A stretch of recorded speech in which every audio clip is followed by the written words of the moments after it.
The last seafloor sediment we're going to talk about today is the seabed resources. And there are a variety of them: sand and gravel, phosphorite, oil and gas hydrates, manganese nodules, sulfide mineral deposits. We're just going to talk about a few of those. The image here is of a gas hydrate, which is frozen methane, a hydrocarbon, and it's frozen into an ice crystal. Let's start with sand.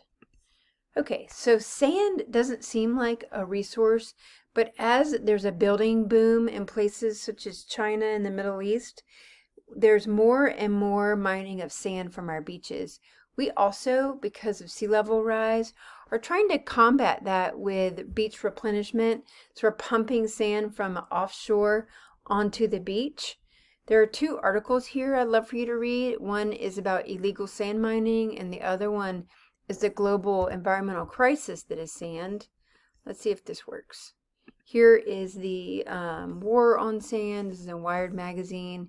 You can check out this article about sand mining and see all the concrete that's going up in the Middle East. Okay, the other one is similarly, it's an environmental crisis around the world.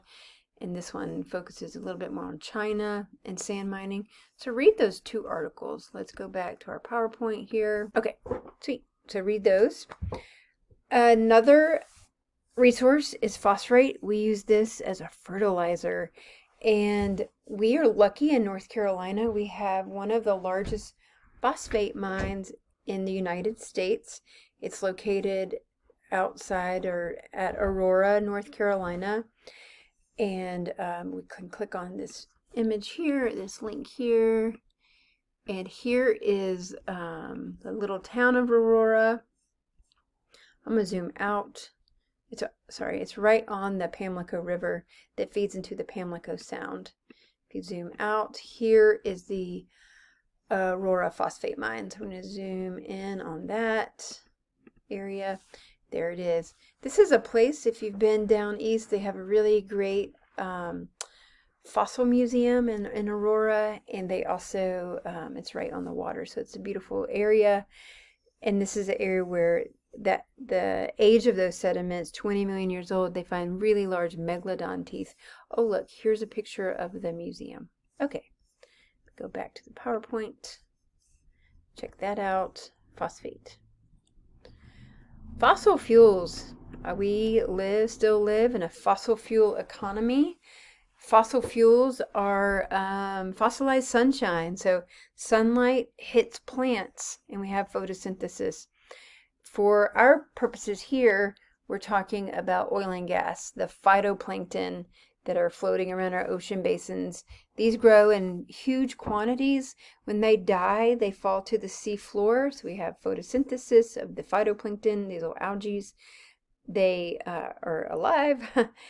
They get buried by burial of dead organic matter in sediments. This happens on the sea floor in places with high sedimentation rates, like the mouth of a river, say a river delta. Lots of sediment coming in, lots of phytoplankton, it gets covered and preserved. As it gets buried under layers and layers and layers of that terrigenous sediment, it starts to heat up and get squeezed. There's a chemical transformation that occurs during burial. That transformation is a maturation process. It gets more mature.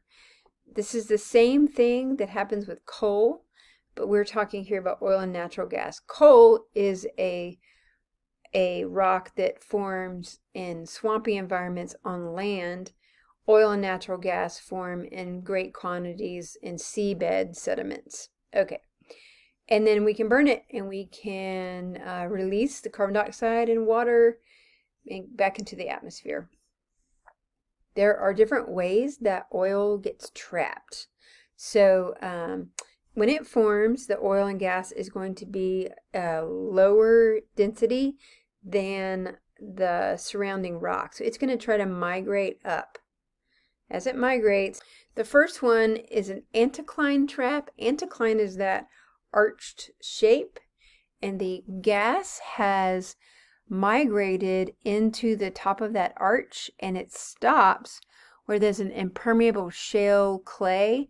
That's a layer that the oil and gas can't go through. The next one here is a fault trap. So this is a fault, and the gas is trapped where that fault and the impermeable shale clay intersect. These we can't see, but let's go to the next one here. Here's that anticline again. Here's the oil trapped underneath this impermeable shale. The gas is going to migrate to the top of the anticline. It's a lower density than the oil that's hovering just below it in that image.